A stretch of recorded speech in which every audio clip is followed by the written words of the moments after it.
Aunque digan lo que digan, cubano siempre seré. De San Antonio Maisí, siempre te defenderé. Aunque el mundo esté como esté, y la calle va a quedarte. Cubano sigue para adelante, defiendo que nunca fuimos cobardes.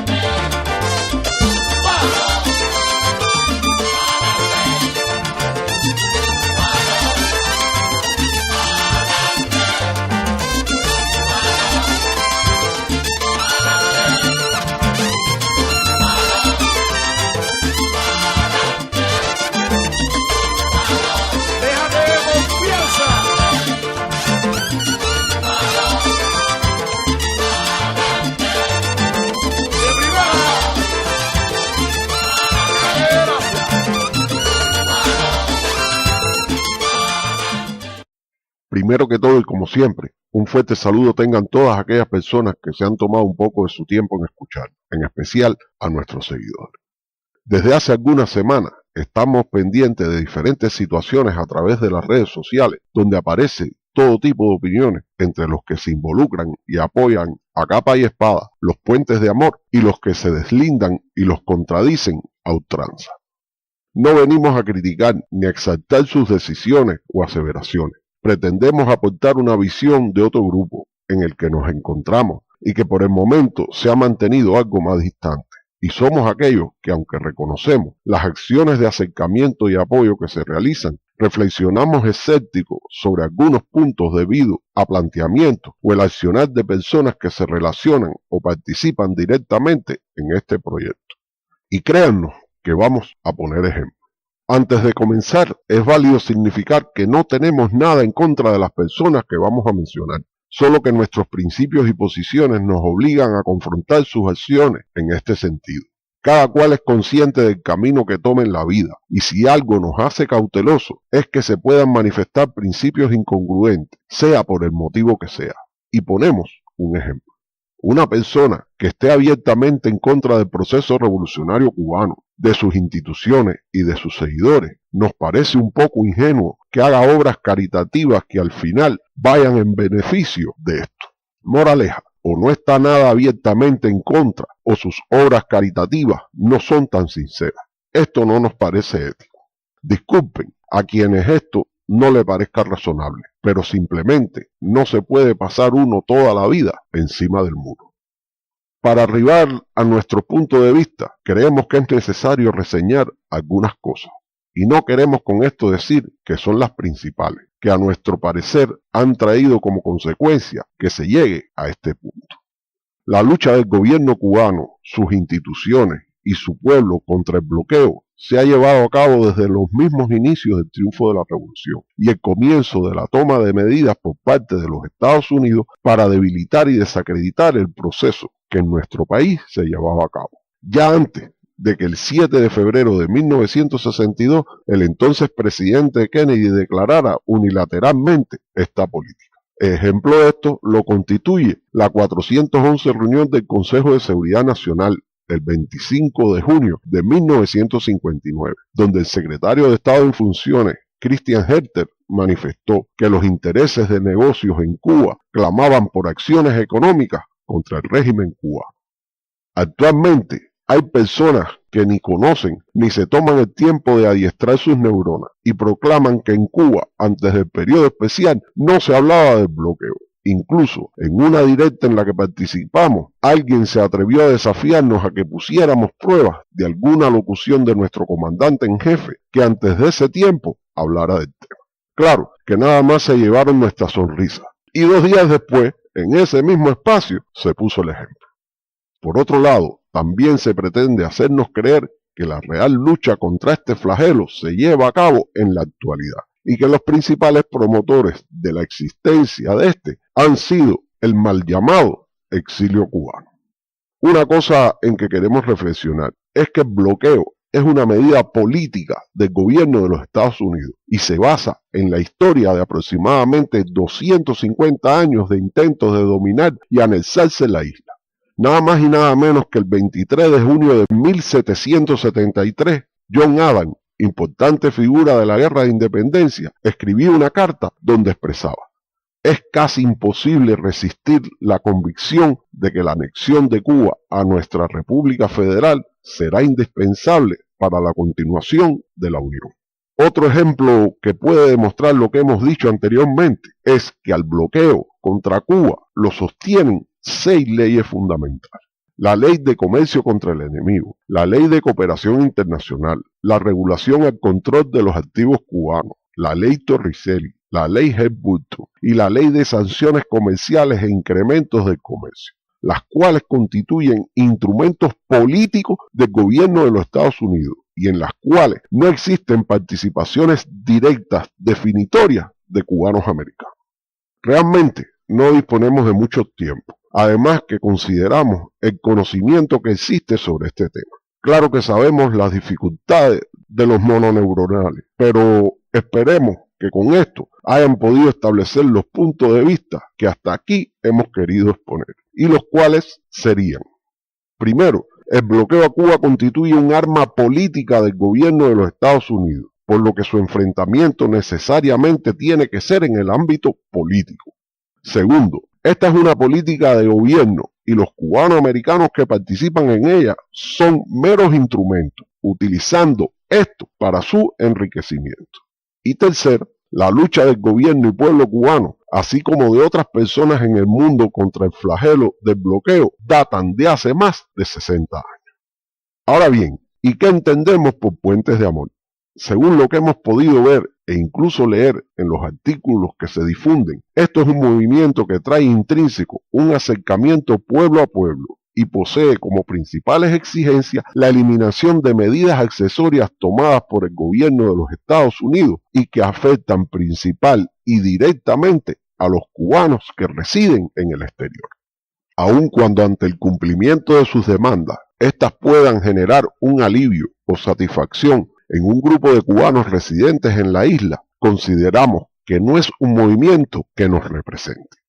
Por otro lado, aun cuando los organizadores, participantes o simpatizantes de Puentes de Amor abogan por el fin del bloqueo, esta no es una de sus exigencias principales, y créannos, no estamos criticándolos por eso. Esta es una organización que plantea aglutinar a las personas independientemente de su pensamiento, y es en este ámbito donde sí comprendemos esta forma de pensamiento. Usted es una persona que está en contra del gobierno cubano, quiere que se quite una medida que lo afecta personalmente a usted o a su familia. El hacerlo, aunque aparentemente no beneficiaría a lo que usted contrapone, aunque aquí hay más tela por donde cortar, pero dejémoslo ahí. Por otro lado, Puentes de Amor surge en el 2020 a iniciativas de Carlos Lazo, alguien quien residiendo en los Estados Unidos se ve afectado directamente por las medidas que fueron tomadas por la administración Trump. Y esto no tiene nada que ver con el pensamiento político que pueda tener. Pero ahora que ya hablamos de bloqueo y de Puentes de Amor, ¿cuál es el problema? Pues que alguien, y a quien la mayoría conocemos, no sabemos si orientado o por puro desprendimiento de creatividad neuronal, convocó a realizar una caravana en contra del bloqueo en julio del 2020, atribuyendo como inspiración el recorrido en bicicleta realizado por Carlos Lazo con otras intenciones.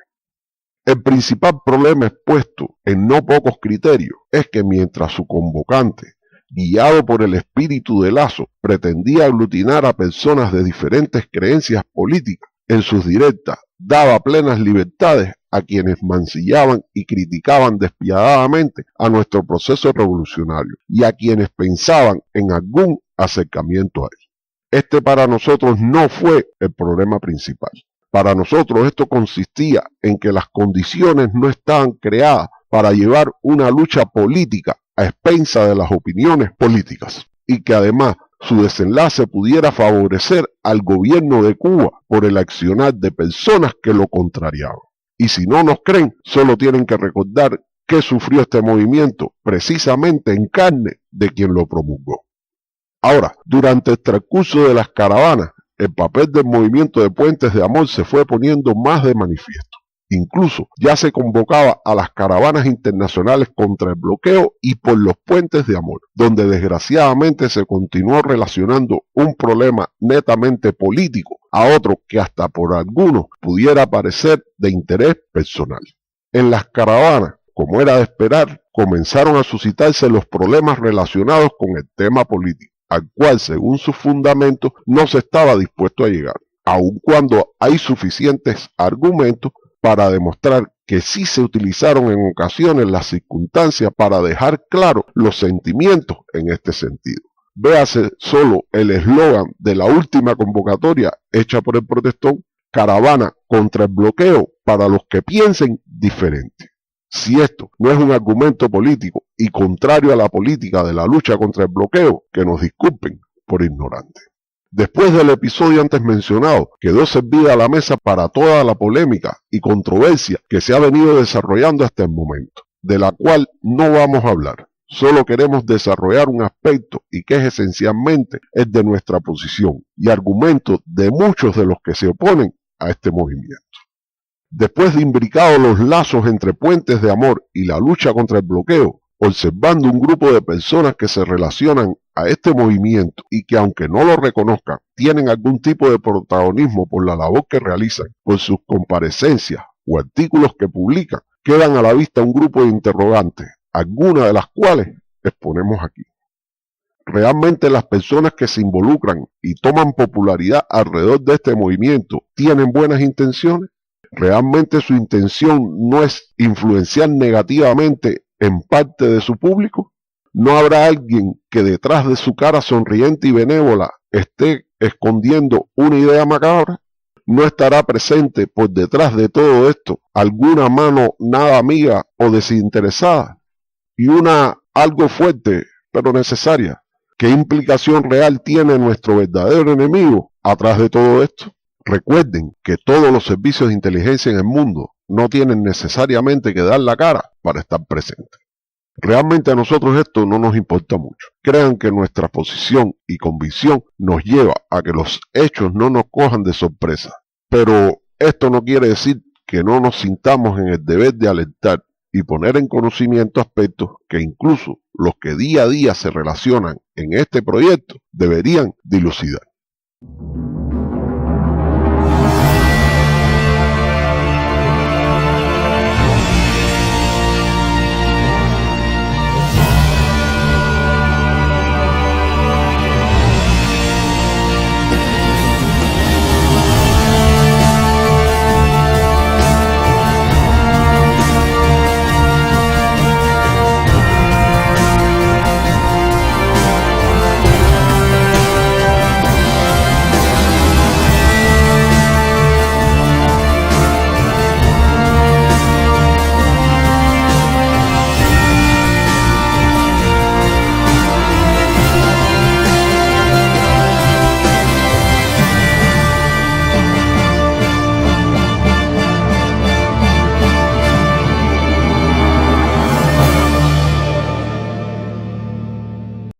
Pero vamos a los ejemplos y por razones obvias de los primeros no vamos a decir los nombres.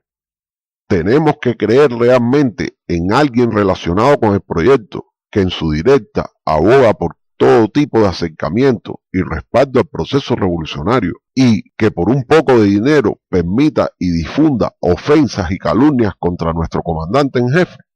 Tenemos que creer realmente en alguien relacionado con el proyecto que permita y alabe en su espacio que se denigre el gobierno cubano de sus instituciones, que se mienta despiadadamente, utilizando para ello historia de mujeres y niños, albergando además a personas sin escrúpulos a la hora de ofender y denigrar a los que se permitan tener una posición de acercamiento al gobierno cubano. Realmente quisiéramos equivocarnos, pero es que las pruebas que existen públicas en las redes nos hacen dudar de lo que se pretende.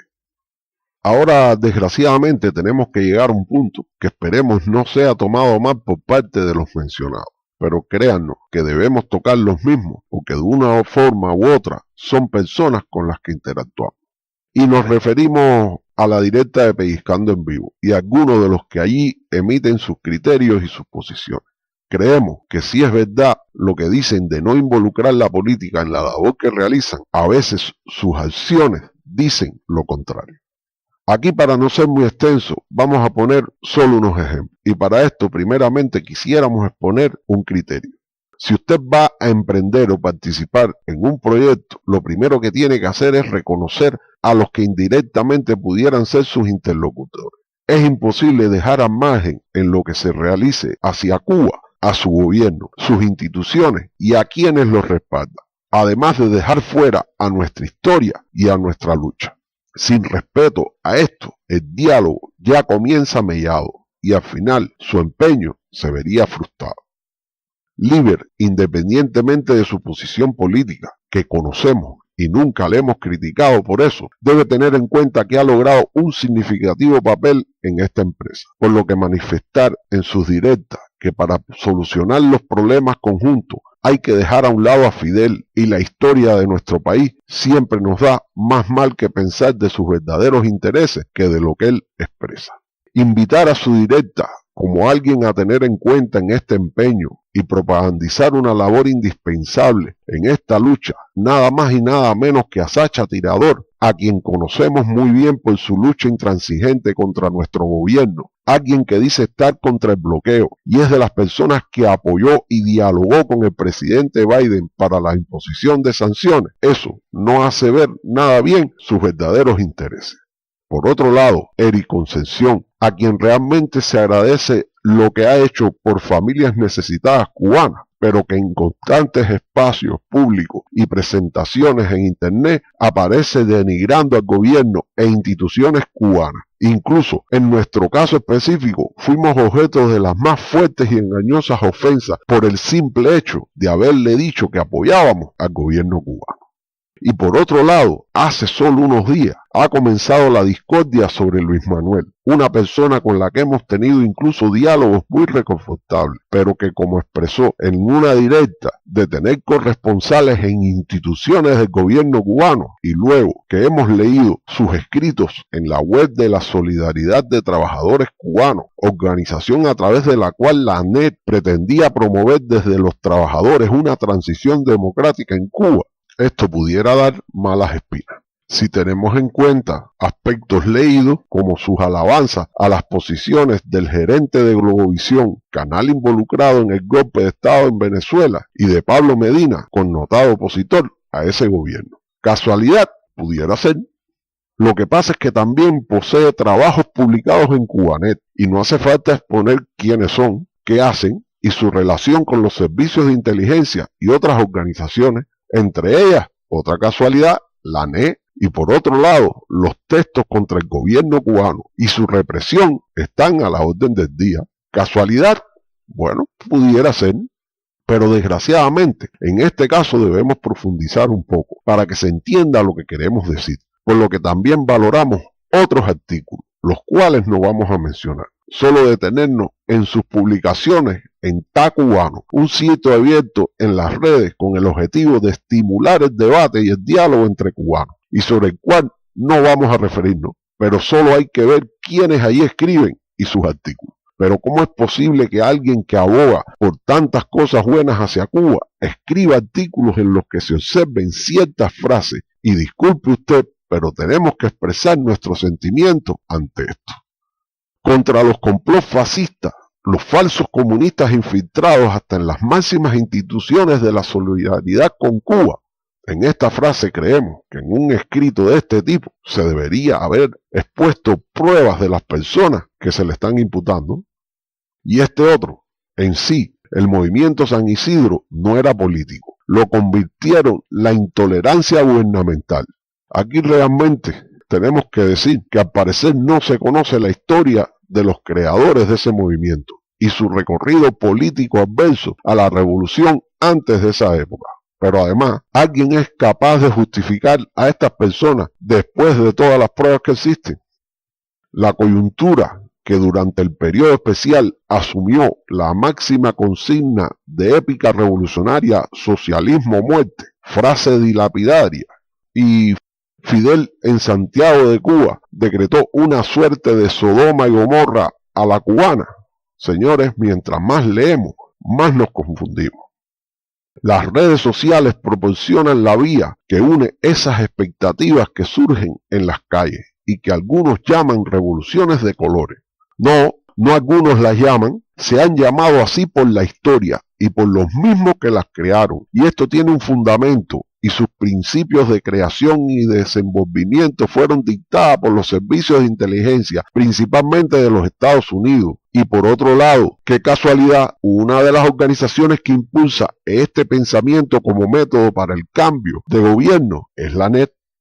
Pero para no extendernos más, creemos que debemos terminar con este artículo, que nos dejó con la boca abierta de título a fin, y se llama Cuba, desmitificar su historia y salvar la nación.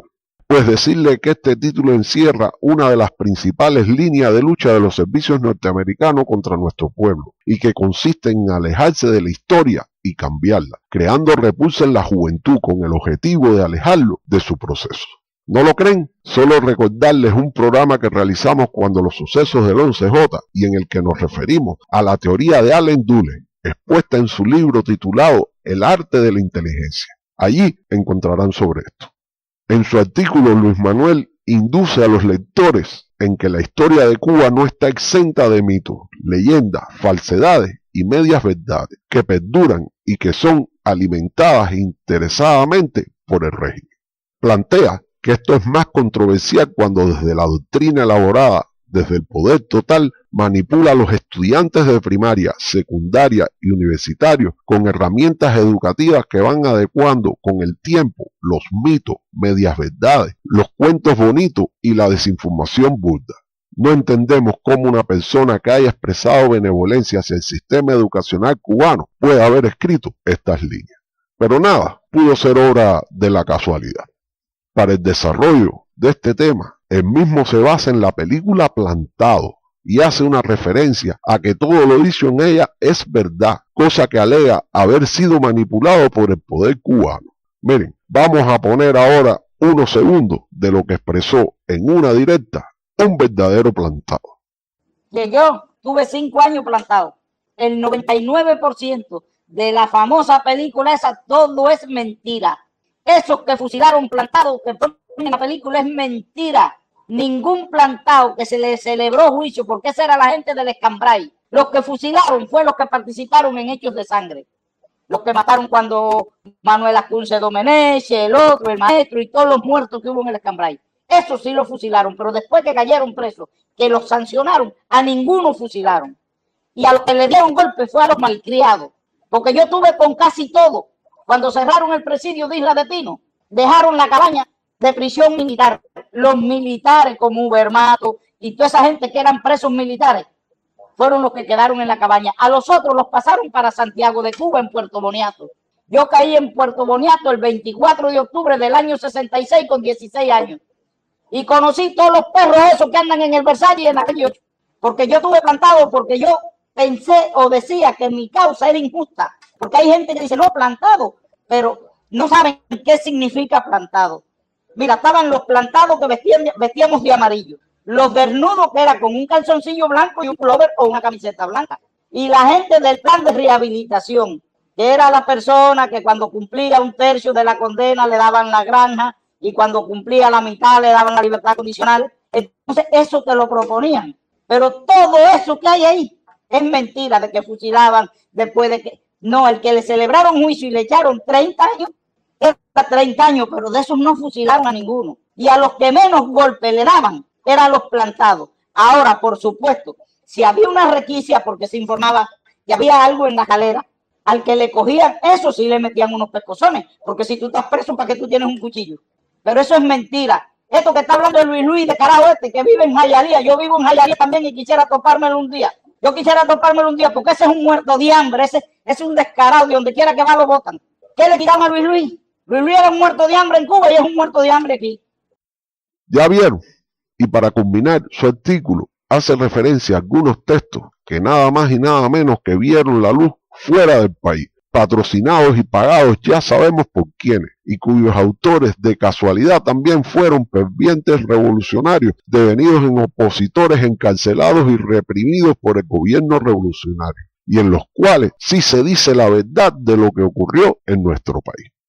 No sabemos si en realidad nuestro escritor ha cambiado tanto en los últimos meses, o como muchos que prefieran mostrar una cara para uno y otra para otro. Simplemente a nosotros esto no nos preocupa. solo nos brinda otro punto de vista para mantener nuestra posición. Recuerden que de buenas intenciones está lleno el camino al infierno. Y aclaramos, no hacemos nuestro el eco de relaciones secretas, no acusamos a esta persona de nada porque no tenemos pruebas. Solo hemos hecho uso de lo que está público en las redes sociales. Si lo hemos malinterpretado, esperemos el tiempo y futuras acciones puedan disipar nuestras percepciones. De que haya recibido o no dinero para esto, créannos que no es el tema de nuestro programa y tampoco nos interesa. Señores, realmente cada cual puede pensar lo que quiera de este tema. Hemos tratado de exponer lo más breve posible nuestra opinión al respecto. Si quieren llamarnos recalcitrantes, radicales o como se les ocurra, nos tiene sin cuidado. Simplemente los pocos ejemplos que hemos expuesto y de los cuales pululan por las redes nos hacen bendecir las buenas acciones, pero siempre estar alerta ante cualquier intención de atentar contra la integridad de nuestra nación. Con esto, y repetimos, no queremos decir que ninguno de los que mencionamos estén involucrados en algún plan macabro para el derrocamiento de nuestro gobierno. Créannos que si tuviéramos prueba de ello, seríamos los primeros en exponerlo. Pero por favor, no nos critiquen nuestra cautela, ni que apoyemos a ultranza cualquier proyecto por beneficioso que parezca. No nos pidan que le abramos los brazos a cualquiera que con una bandera blanca en sus manos se nos acerque. Y bien, señores, esperemos que con lo que le hemos mostrado puedan, como siempre, tener otra visión de los sucesos que se desarrollan y que esto pueda ayudarlos a la hora de hacerse una opinión al respecto. Reiteramos un fuerte saludo a todos los que ocupan un poco de su tiempo en escucharnos y hasta la próxima. Aunque digan lo que digan, cubano siempre seré, de San Antonio a Mansilla, siempre te defenderé, aunque el mundo esté como esté.